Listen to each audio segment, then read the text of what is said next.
മൈദ ഭക്ഷണം ഒഴിവാക്കുക. വീടുകളിൽ മൈദ വാങ്ങൂല്ല എന്ന് പ്രതിജ്ഞ എടുക്കുക. ഞാനിപ്പോൾ എത്രയോ കാലമായിട്ട് മൈദ പൈസ കൊടുത്ത് വാങ്ങാറില്ല. എത്രയോ കാലമായിട്ട് നമ്മൾ ഉപേക്ഷിക്കണം. ഇനി വാങ്ങണമെങ്കിൽ തന്നെ എന്തെങ്കിലും നോട്ടീസ് ഒട്ടിക്കാനോ അല്ലെങ്കിൽ വേറെ എന്തെങ്കിലും ചുമേൻ്റെ പെയിന്റ് അടിക്കാനായിട്ട് വാങ്ങും. മൈദനെ കൊണ്ട് പെയിന്റ് അടിക്കാൻ കഴിയില്ലെന്നോ അല്ലേ? അതിലെന്തെങ്കിലും പശ ചേർത്തിട്ട് ഇനി പെയിന്റ് അടിക്കാൻ പറ്റുന്ന ഒരു ടെക്നിക്ക് കിട്ടുമോ എന്ന് ആലോചിക്കണം. ഈ ഉൽപ്പാദിപ്പിക്കുന്ന തീർന്നില്ല, കച്ചവടക്കാർക്കും ജീവിക്കണ്ടേ. മൈദ ഞാൻ തിന്നൂല്ല എന്ന് തീരുമാനിക്കണം. മൈദ ഭക്ഷണം ഞാൻ തിന്നൂല എന്ന് തീരുമാനിക്കണം. അള്ളാഹു തൗഫീഖ് ചെയ്യട്ടെ. ചെറുപ്പക്കാര് പ്രത്യേകിച്ചും ഹോട്ടലുകളിൽ കയറിയാൽ പൊറോട്ട കഴിക്കില്ല എന്ന് എൻ്റെ യുവാക്കൾ തീരുമാനിക്കണം. അങ്ങനെ ഒരു സമൂഹം ഇവിടെ വളർന്നാൽ പ്രമേഹത്തെക്കുറിച്ച് പഠിക്കേണ്ടില്ല, കിഡ്നി രോഗത്തെക്കുറിച്ച് പഠിക്കേണ്ടില്ല, കരൾ രോഗത്തെക്കുറിച്ച് പഠിക്കേണ്ടില്ല, ധൈര്യമായി മുന്നോട്ട് പോവാം. അതിഥികളൊക്കെ സൽക്കരിക്കുമ്പോൾ ഇജാതി മോശം ഭക്ഷണം വിളമ്പരുത്. അത് വലിയൊരു മാന്യതാണെന്ന് കരുതരുത്. ചില വീടുകളിൽ ഒരുപാട് ഭക്ഷണങ്ങൾ വിളമ്പ് അതിൻ്റെ കൂടുതൽ പൊറോട്ട ഉണ്ടാവും. കണ്ണൂരൊക്കെ ഈ പുതിയാപ്പിളിന്റെ ആളുകളൊക്കെ സൽക്കരിക്കാവുന്ന വലിയ സംഭവമാണ്. ഉച്ചക്കാണ് ആൾ വരുമെങ്കിലും സുബി കൊടുക്കേണ്ട ഭക്ഷണം മുതൽ തലേന്ന് പിറ്റന്നാൾ കൊടുക്കേണ്ട ഭക്ഷണം വരെ അതിലുണ്ടാവും. അജാതി വിഭവങ്ങൾ ഉണ്ടാക്കും. അതിഥികളെ സൽക്കരിക്കുന്നതിൽ ഇസ്രാഫ് വിഷയമല്ല, പരമാവധി കൊടുക്കണം. അതിഥികളോട് തിന്നാൻ പറയണം. ആതിഥേയന്റെ സന്തോഷത്തിന് വേണ്ടി അല്പം ഭക്ഷണം കഴിക്കലും അനുവാദമുണ്ട്. ഒരു വീട്ടിൽ നമ്മൾ ഗസ്റ്റായി പോയി, ആ ആതിഥേയന് മനസ്സിന് വിഷമം വരുമെന്ന് പേടിയുണ്ടെങ്കിൽ ഒരല്പം ഭക്ഷണം കഴിക്കണം. അല്ലാത്ത സമയത്ത് ഭക്ഷണം ചുരുക്കാനാ മതം പറഞ്ഞത്. എന്ന് പറഞ്ഞ് വയറൊന്നും അറിയാൻ പറ്റരുത്. ഓ, അങ്ങനെ ഒരു ചാൻസ് ഉണ്ടല്ലേ എന്നും നിങ്ങൾ കരുതരുത്. സാധാരണ കഴിക്കുന്നതിനേക്കാൾ അല്പം ഭക്ഷണത്തെ നിനക്ക് കൂട്ടാം. നിന്റെ ആതിഥേയൻ, നിന്നെ സൽക്കരിക്കുന്നവന്റെ മനസ്സിന്റെ സന്തോഷത്തിന് വേണ്ടി. അതും റമദാനാണെങ്കിൽ പറ്റൂല. നീ റമദാനിലാണ് നിന്റെ അതിഥിയെ നീ ഒരാളെ നോമ്പ് തുറക്കാൻ വിളിച്ചു. നീ നോമ്പ് തുറക്കാൻ വിളിക്കപ്പെട്ട വ്യക്തിയോട് നല്ലോണം തിന്നെന്ന് പറയരുത്. കാരണം എന്തേ? നോമ്പുകാലത്ത് പൊതുവേ തന്നെ ഭക്ഷണം കുറക്കേണ്ട സമയമാണ്. നോമ്പ് തുറക്കാൻ വന്ന അതിഥിയോട് നീ തിന്ന് എന്ന് പറയൽ സുന്നത്തില്ല. അല്ലാത്ത അതിഥിയോട് കുറച്ചുകൂടി കഴിക്കുക എന്ന് പറയൽ പ്രത്യേക സുന്നത്തുണ്ട്. മനസ്സിലാക്കേണ്ട കാര്യമാണ്. നോമ്പ് തുറയുടെ വിഷയത്തിലാണെങ്കിൽ അതില്ല, അല്ലാത്ത സമയത്ത് അതുണ്ട്. ഇതൊക്കെ മനസ്സിലാക്കി മുന്നോട്ട് പോവാൻ അല്ലാഹു സുബ്ഹാനഹു വ തആല നമുക്ക് തൗഫീക്ക് നൽകട്ടെ. ഈ കാലഘട്ടത്തിൽ പല പ്രയാസകരമായ രോഗങ്ങളും ഭക്ഷണത്തിൽ നിന്നും, ഭക്ഷണത്തിന്റെ തെറ്റായ ഉപയോഗത്തിൽ നിന്നും, മാലിന്യം കലർന്ന ഭക്ഷണത്തിൽ നിന്നും, മായം കലർന്ന ഭക്ഷണത്തിൽ നിന്നും ഉണ്ടായതാണ് എന്ന് തിരിച്ചറിയുക.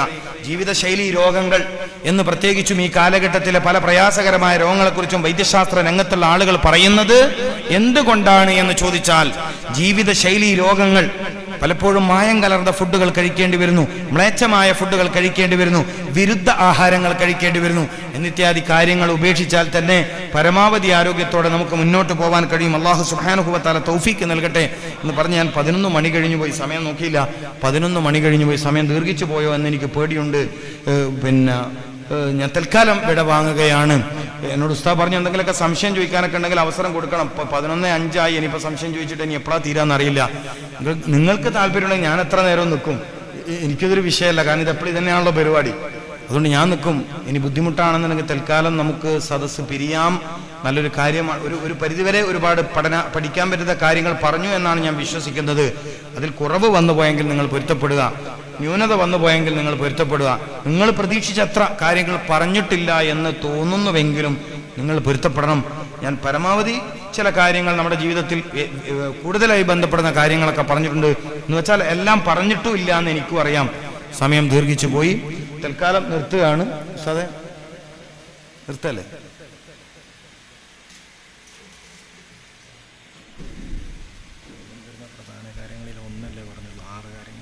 യെസ്, അതെ. രോഗമുണ്ടാക്കുന്ന 6 കാര്യങ്ങൾ അമിതമായി ചെയ്യുന്ന ഉസ്താദ് അതൊന്ന് പറഞ്ഞാണ്. 6 കാര്യങ്ങൾ ഒരാളുടെ ജീവിതത്തിൽ അമിതമായി ചെയ്യുമ്പോഴാണ് അയാൾ രോഗിയാകുന്നത്. മിതമായി ചെയ്യുമ്പോൾ രോഗിയാവില്ല. അതിലൊന്ന് ഭക്ഷണം അമിതമായി കഴിക്കലാണ്. അതിനെക്കുറിച്ചാണ് പറഞ്ഞു വന്നത്. ഭക്ഷണത്തിന്റെ കാര്യങ്ങളാണ് പറഞ്ഞത്, തീർന്നിട്ടൊന്നുമില്ലെങ്കിലും. രണ്ടാമത്തത് അമിതമായ സംസാരം കൊണ്ടാണ് മനുഷ്യൻ രോഗിയായി തീരാം. വെറുതെ ഇരുന്ന് സംസാരിക്കാന്നുള്ളൊരു ശീലം നമുക്കുണ്ട്. ഒന്നും പണിയില്ലെങ്കിൽ എവിടെയെങ്കിലും പോയി ഇരുന്ന് അങ്ങനെയൊന്നും ഇല്ല എന്നാണ്. ആ ഒരു പ്രകൃതത്തിലല്ല മനുഷ്യരെ സൃഷ്ടിക്കപ്പെട്ടത്. ഇപ്പം അസറിന് ശേഷം സംസാരിക്കാം. പലർക്കും രോഗങ്ങൾ ഉണ്ടാകുന്നത് അസറിന് ശേഷമുള്ള സംസാരം കൊണ്ടാണ്. ഞാൻ നേരത്തെ പറഞ്ഞു രാത്രി സംസാരിക്കാം. ഇശായിന് ശേഷമുള്ള സംസാരം, ഭൗതികപരമായ കാര്യങ്ങൾ പറയാൻ അനുവാദമില്ലാത്ത സമയമാണ് ബഅദൽ ഇശാ. ബഅദൽ ഇശാ ഭൗതിക കാര്യങ്ങൾ സംസാരിക്കാൻ പാടില്ല. ഒരുപാട് പ്രശ്നങ്ങളും മാനസിക സംഘർഷം, ശരിയായ ഉറക്ക് ലഭിക്കൂല. നമ്മളിങ്ങനെ ഭൗതികപരമായ വീടെടുക്കേണ്ടയോ, കച്ചവടം ഉഷാറാക്കേണ്ടയോ, കല്യാണം കഴിക്കേണ്ടതോ, അങ്ങനെ എന്തെങ്കിലും ജീവിതത്തിൽ രസം കിട്ടുന്നതോ സുഖം കിട്ടുന്നതോ ആയ കാര്യങ്ങൾ പറഞ്ഞ്, അല്ലെങ്കിൽ നഷ്ടങ്ങൾ വന്നതിൻ്റെ ദുഃഖങ്ങൾ പങ്കുവെച്ച് ഇശായിന് ശേഷം സംസാരിച്ചാൽ അതിൻ്റെ സംഘർഷത്തിലാണ് മനസ്സുണ്ടാവുക. ആ സംഘർഷകരമായ അവസ്ഥയിൽ പോയി കിടന്ന വേഗമൊന്നും ഉറക്ക് കിട്ടൂല. അപ്പൊ സംസാരം എന്നത് ആവശ്യമുള്ള കാര്യങ്ങൾ മാത്രം പറയുകയും അനാവശ്യ കാര്യങ്ങളിൽ നിന്ന് വിട്ടുനിൽക്കും വേണം. സംസാരം കൊണ്ട് വേഗം ക്ഷീണം വരുന്നത് ഹൃദയത്തിന് തന്നെയാണ്. 4 കാര്യങ്ങൾ നിന്റെ ഹൃദയത്തെ ക്ഷീണിപ്പിക്കുമെന്ന് ഇബ്നു സീന റഹ്മത്തുള്ളാഹി അലൈഹി പറഞ്ഞു. ഇബ്നു സീന റഹ്മത്തുള്ളാഹി എന്ന് പറഞ്ഞ വലിയ മെഡിക്കൽ സയന്റിസ്റ്റാണ്, വലിയ വൈദ്യശാസ്ത്ര പണ്ഡിതൻ. 4 കാര്യങ്ങൾ നീ ഉപേക്ഷിക്കണം, അത് നിന്റെ ഹൃദയത്തെ തളർത്തിക്കളയും. അതിലൊന്ന് സംസാരമാണെന്ന് മഹാനായ ഇബ്നു സീന റഹ്മത്തുള്ളാഹി അലൈഹി. അപസ്മാര രോഗിയോട് പ്രത്യേക ഉപദേശം, നീ കൂടുതൽ സംസാരിക്കരുത്, കാരണം ഹൃദയത്തിന് തളർച്ച വരും. ഹാർട്ട് രോഗിയോടുമുള്ള ഉപദേശം സംസാരം ചുരുക്കണം. ഹൃദ്രോഗ സംബന്ധമായ ചികിത്സയിലുള്ള രോഗികൾ, ഹാർട്ട് ഓപ്പറേഷൻ കഴിഞ്ഞ രോഗികളൊക്കെ ICUയിൽ ഇട്ടിട്ട് ഡോക്ടേഴ്സ് എന്തിനാ ലോക്ക് ചെയ്യണത്? രോഗിയോട് സംസാരിക്കരുത് എന്ന് പറയണത്. അല്ലെങ്കിലേ ചങ്ങായി കൂടുതൽ സംസാരിച്ചിട്ടാണ് രോഗം വന്നിരിക്കുന്നത്. ഇനിയിപ്പോൾ ഓപ്പറേഷൻ ചെയ്ത സമയത്തും നീ വല്ലാണ്ട് സംസാരിച്ച പ്രയാസമാണ്. രോഗിയെ സന്ദർശിച്ചാൽ വേഗം മടങ്ങണം. എന്തുകൊണ്ടാണ് അങ്ങനെ പറഞ്ഞത്? നീ വെറുതെ വർത്താനം പറഞ്ഞത് ചങ്ങായി സൂക്കേട് കൂടും. രോഗിനെ കാണാൻ പോയാൽ അസ്സലാമു അലൈക്കും പറയാം, അസ്അലുല്ലാഹൽ അലീം റബ്ബിൽ അർശിൽ അദീം അൻ യശ്ഫി. ദ്വാർന്നിട്ട് നിനക്ക് ആഫിയത്തുണ്ടാവട്ടെ, അള്ളാഹുവിന്റെ രോഗത്തിന് ശമനം തരും, ഇൻഷാ അല്ലാഹ് പിന്നെ എപ്പോഴെങ്കിലും കാണാം എന്ന് പറഞ്ഞ് വരണം. പലരും ഇതല്ല ചെയ്യണത്. കുറച്ചേരം ഇരുന്ന് സംസാരിച്ച് ചില ആളുകൾ മൂപ്പറ സൽക്കരിക്കുകയും ചെയ്യും. ചായ തരട്ടെ, വെള്ളം തരട്ടെ. രോഗിനെ കാണാൻ പോയ ചായയും വെള്ളം കൊടുക്കുക. ഇപ്പൊ മരിച്ചെടുത്തുണ്ട്, ചില വീടുകളിലൊക്കെ മരിച്ചെടുത്ത് സൽക്കാരം. ഇവിടെ ഉണ്ടോ എന്നറിയില്ല. മരിച്ച അന്ന് മരിച്ച വീട്ടിൽ കുടുംബത്തിന്റെ മുറ്റത്ത് വെച്ചിട്ട് സൽക്കാരം വിളമ്പാണ്. എങ്ങനെയാ കഴിയുന്നതെന്ന് അറിയില്ല. കിതാബിലൊക്കെ നമ്മൾ പഠിച്ചത് അയൽ വീട്ടിൽ നിന്നാണ് ഇവർക്ക് ഭക്ഷണം കൊടുക്കേണ്ടത്. ആർക്ക്? മരിച്ച വീട്ടിന്റെ ആളുകൾക്ക്. ആരാ ഭക്ഷണം കൊടുക്കേണ്ടത്? അയൽപക്കത്തുള്ള ആളാണ്. ഇപ്പൊ എന്താ കാണുന്നത്? മരിച്ച പോരക്ക്. ഞാനൊരു സ്ഥലത്ത് പോയി കണ്ട കാഴ്ചയാണ്. എന്തൊരു കുതിരത്താണ് ഈ മനുഷ്യന്മാരെ എന്ത് ദീനായി ഉണ്ടാക്കുന്നത്. മരിച്ച് മയ്യത്ത് വീട്ടിൽ നിന്ന് എടുത്തതിന് ശേഷമാണ് ഞാൻ എത്തിയത്. അപ്പം പള്ളിയിൽ പോയി നിസ്കാരത്തിൽ കൂടി മറവ് ചെയ്തതിന് ശേഷം വീട്ടുകാരെ ആശ്വസിപ്പിക്കുക എന്നുള്ള സുന്നത്തായ കാര്യത്തിന് വന്ന് ഇരിക്ക് ചായ കുടിക്കുന്നു എന്നോട്. എനിക്ക് സംശയം ഇത് മരിച്ച പോലെയല്ലേ. ഈ ഫസാദൊക്കെ ആരപ്പം നിർത്താന്നുള്ള വേലം ആരാ നിർത്തുക? ഇവിടെ ഒന്നും ഇല്ലാന്ന് തോന്നുന്നു. അതുകൊണ്ട് നിങ്ങളിങ്ങനെ നോക്കണത്. ചില സ്ഥലത്തുണ്ട്.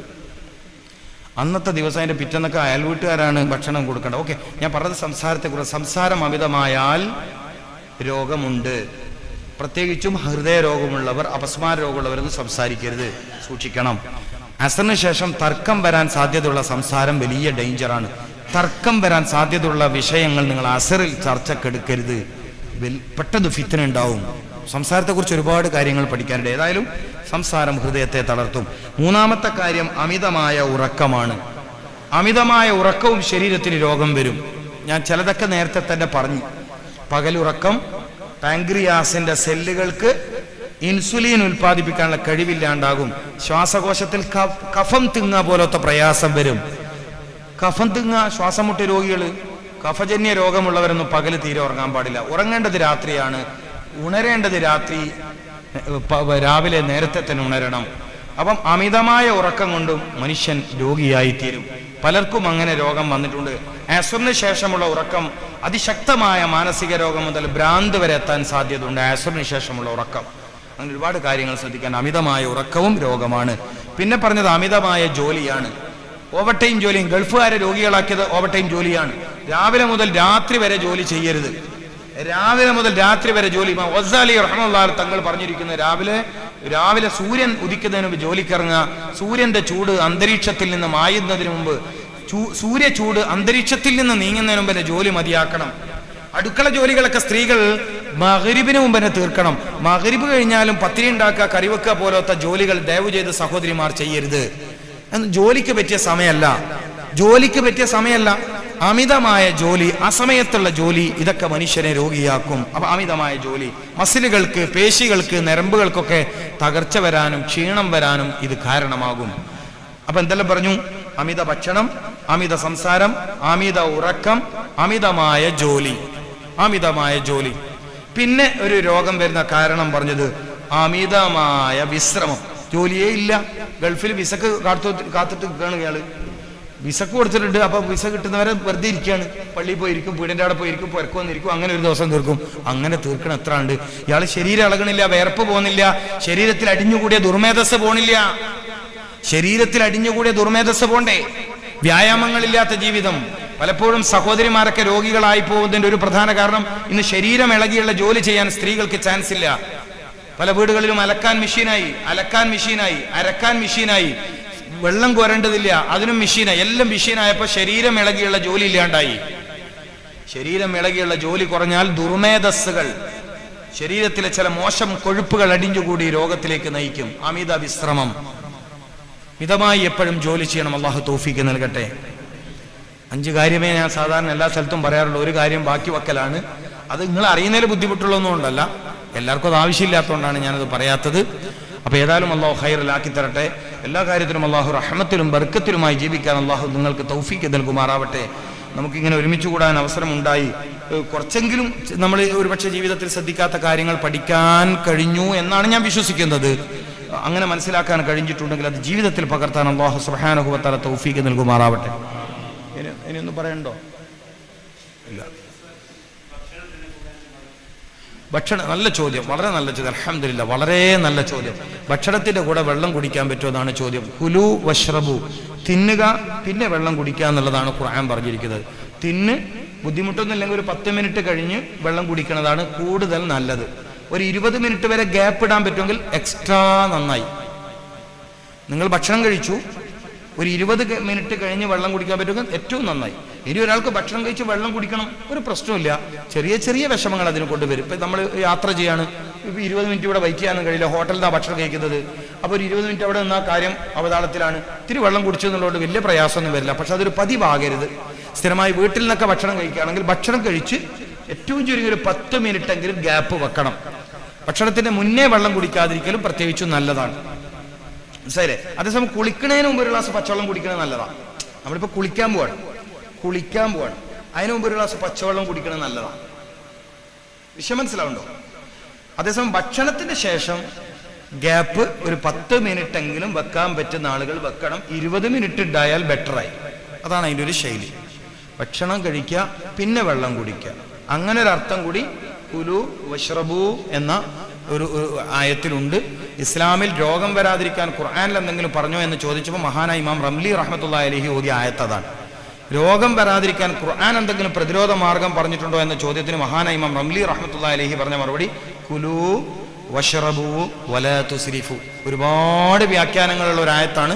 ഞാൻ ആ വിഷയത്തിലേക്ക് പോയിട്ടില്ല, അത്യാവശ്യമുള്ള കാര്യങ്ങൾ മാത്രമേ പറഞ്ഞിട്ടുള്ളൂ. ഏതായാലും എനിക്ക് ആ ചോദ്യം വളരെ ഇഷ്ടപ്പെട്ടു. അൽഹംദുലില്ലാ, നമുക്ക് ആവശ്യമുള്ളൊരു കാര്യമാണ് ചോദിച്ചിരിക്കുന്നത് കേട്ടോ. വേറൊന്നുമില്ലല്ലോ?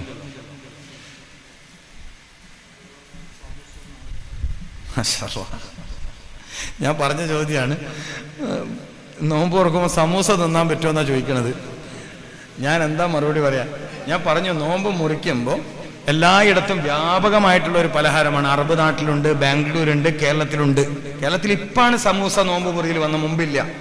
പഴയ ഞാനിപ്പോൾ ഒരു 10-15 കൊല്ലം മുമ്പേ ബാംഗ്ലൂരായിട്ട് പരിചയമുണ്ട്. 15-18 കൊല്ലം മുമ്പ് തന്നെ ബാംഗ്ലൂർ പരിചയമുണ്ട്. അന്നേ ഞാൻ കാണുന്ന നോമ്പ് സമയത്ത് സമൂസ അവിടെ പ്രധാനമാണ്. അറബികൾക്കിടയിലും സമൂസ പ്രധാനമായി കാണുന്നുണ്ട്. മനസ്സിലായില്ലേ? പക്ഷെ നോമ്പ് മുറിക്കുന്ന സമയത്ത് തിന്നാൻ പറ്റുമോ എന്ന് വെച്ചാൽ ഇപ്പം ഞാൻ എന്താ പറയാ, അതിലിപ്പം മൈദ ഉണ്ട്, അപ്പം ഞാൻ പാടില്ല എന്നല്ലേ പറയൂ. മൈദന്റെ അല്ലാത്ത സമൂസ തന്നെ തിന്നോളി, അങ്ങനെ ഉണ്ടാക്കാൻ പറ്റുമോ? പിന്നെന്താ ഞാൻ പറയാ? ചോദ്യം അങ്ങനത്തെ ആയിപ്പോയി. നോമ്പ് മുറിക്കണ സമയത്ത് സമൂസ തിന്നാൻ പറ്റുമെന്ന്.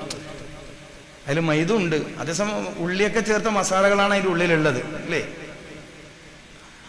അതിനത്രേ എനിക്ക് ഉത്തരം പറയാൻ കഴിയുള്ളൂ, വേറെ ഉത്തരം പറയാൻ കഴിയില്ല. നല്ലതല്ല. നരമ്പ് തളർച്ച രോഗം വരാൻ സാധ്യത ഉണ്ട്. ഭക്ഷണത്തിന് ശേഷം കുളിച്ച് ശരീരത്തെ തണുപ്പിച്ച് പാകമാക്കിയിട്ട് ഭക്ഷണത്തിലേക്ക്, അതാ പറയുക, ശുദ്ധിയോടുകൂടി, പ്രത്യേകിച്ച് വലിയ ശുദ്ധിയൊക്കെ ഉണ്ടെങ്കിൽ, അത് നല്ല ചോദ്യങ്ങളാണ് വരുന്നത്. വലിയ ശുദ്ധിയൊക്കെ ഉണ്ടെങ്കിൽ ഭക്ഷണത്തിലേക്ക് പോകാൻ പാടില്ല. വലിയ ശുദ്ധിയൊക്കെ ഉള്ള സമയത്ത്, ഹൈലിന്റെ കാര്യമല്ല പറയണത്, ജനാബത്തിന്റെ കാര്യമാണ് പറയുന്നത്. ശാരീരിക ബന്ധത്തിന് ശേഷം ദേഹശുദ്ധീകരണം ഇല്ലാതെ ഭക്ഷണത്തിലേക്ക് പോകാൻ പാടില്ല. അത് പ്രത്യേകിച്ചും ശ്രദ്ധിക്കേണ്ട കാര്യമാണ്. അപ്പോൾ കുളിച്ച് ഭക്ഷണം കഴിക്കുന്നതാണ് നല്ലത്. എവിടെയോ ഒരു നാട്ടിൽ ഞാൻ കേട്ടു, തിന്നിട്ട് കുളിക്കുന്നവനെ കണ്ടാ കുളിക്കണം. അതിവിടെ ഉണ്ടോന്നറിയില്ല.